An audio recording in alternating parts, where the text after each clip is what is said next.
Once you get in, there's no getting out. For 16-year-old Dan Crawford, the New Hampshire College Prep program is the chance of a lifetime.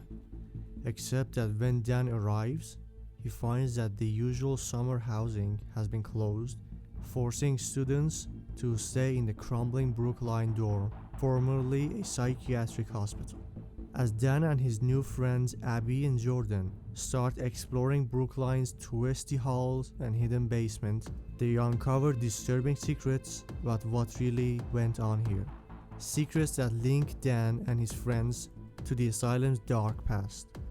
But it turns out Brookline was no ordinary psych ward, and there are some secrets that refuse to stay buried. What you just heard was the introduction of the book Asylum, written by Madeleine Roux. This book, in the first look, appears to be a full-blown horror book. The cover of the book misleads the reader that it is a horror story, but as it continues, you'll find it more mysterious rather than a story that keeps you from sleeping at night. The author of the book, Madeleine Roux, was born in Minnesota and attended Beloit College, where she studied creative writing and graduated with a BA in 2008. Her book Asylum, that we are reviewing at the moment, became a New York Times bestseller and has been published in many countries. 16-year-old Daniel Crawford attends a college preparation camp that is provided by his school. As soon as he enters the compound of the camp, he gets mysterious and creepy vibes from the place. He notices a basement entrance that he wishes to explore to feed his curiosity. He also meets his strange roommate who has confusing behavior and does not seem to be in a stable mental state. In continuing this weird turn of events, he comes across a horrifying picture of a man whose eyes are taken out in the picture. This event gave him the green light and the courage to go ahead and explore the mysterious basement. He then befriends two other teenagers, a boy and a girl. He, together with his new friends, decides to take a look at the basement and find answers to the questions he came up with. The build-up of the story might seem a little slow in the first 50 pages, but as you continue to read, characters are dealing with life and death problems that keep you glued to the book. This book is the first of a series that includes 4 books in total. As we said earlier, the first one is named Asylum, the second one is named Sanctum, the third one Catacomb, and the other one, which is a prequel, is named Escape from Asylum. A prequel is a story that says what happened before in a story. This series is intended to be read in the order we just mentioned. The back cover of the book Sanctum reads as follows. The past is back to haunt them. Dan, Abby, and Jordan remain traumatized by the summer they shared in the Brookline Asylum. But someone is determined to keep the terror alive, sending the teens photos of an old-timey carnival.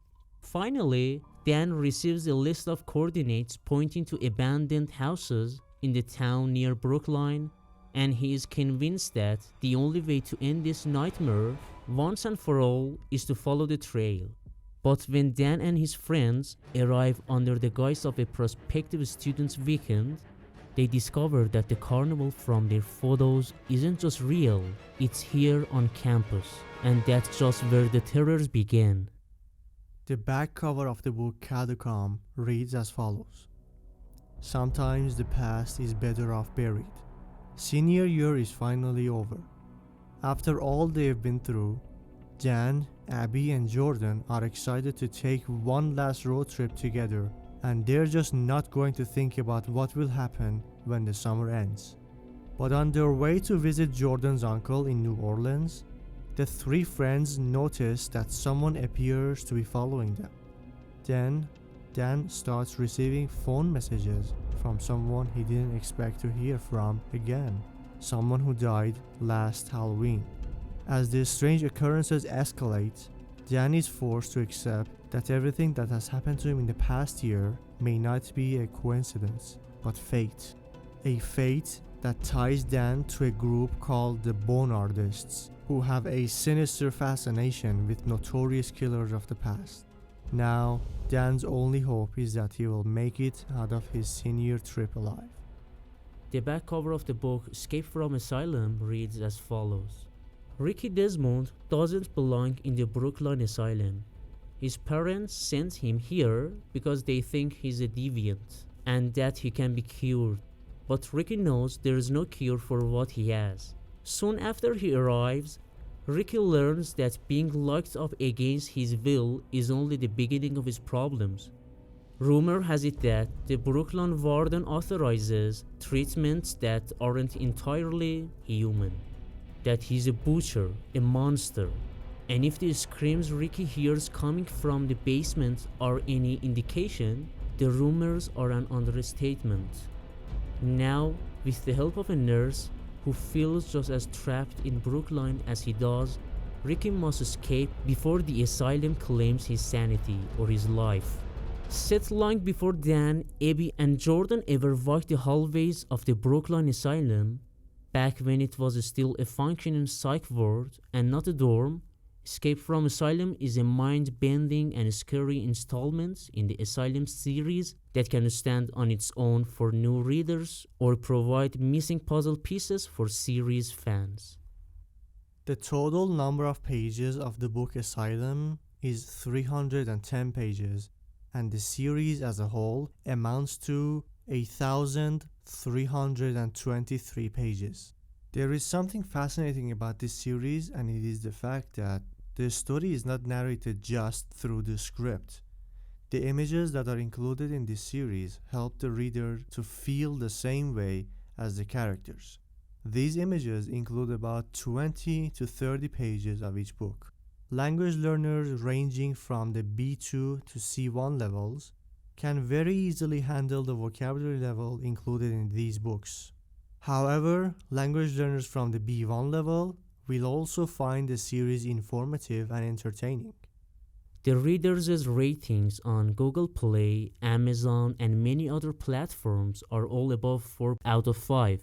The ratings simply reflect the quality and excitement the series has given to readers worldwide.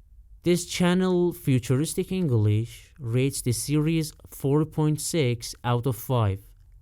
This book is highly recommended to teenagers and adults who are after some chilling moments. And we promise you won't regret buying and reading this series if you are a language learner in the B1 level or above. This is Fیوچریستیک English.